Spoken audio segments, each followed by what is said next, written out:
Chapter 4. In the blacksmith store.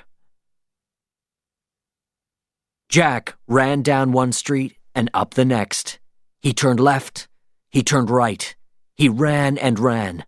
Then he listened. He couldn't hear the sailors.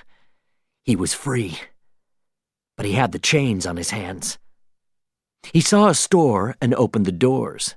Then he went in, very carefully. It was dark, but he could see some swords and knives. Ah, a blacksmith store, he thought. I can use one of those knives. He took one and started to cut the chains.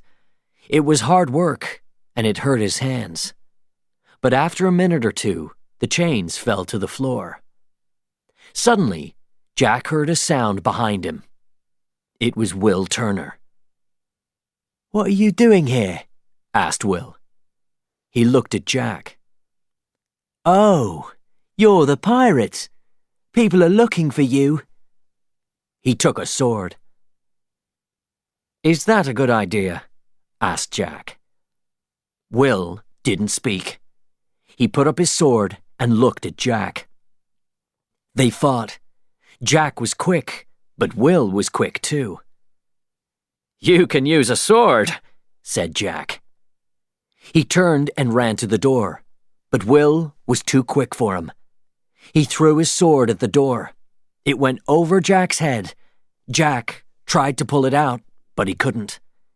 And now he couldn't open the door. He turned to Will and smiled. "That was good," he said. He looked at the other door to the store.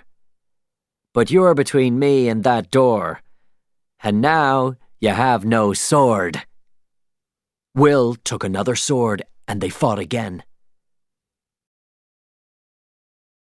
"Do you make these swords?" Jack asked. "Yes, and I use them for 3 hours a day after work, too," Will answered. "Why don't you find a girl? It's more exciting," Jack said. He took out a gun. "Now, move away from the door," he said. Behind Jack, Will saw his boss, Mr. Brown. In Mr. Brown's hand, there was a bottle. Slowly, the blacksmith moved his arm up, and then he hit Jack on the head. Hard. Jack fell to the ground.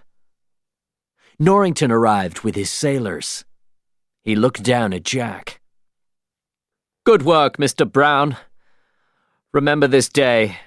On this day, Captain Jack Sparrow almost got away." Mr. Brown looked at the glass on the ground. "He broke my bottle," he said.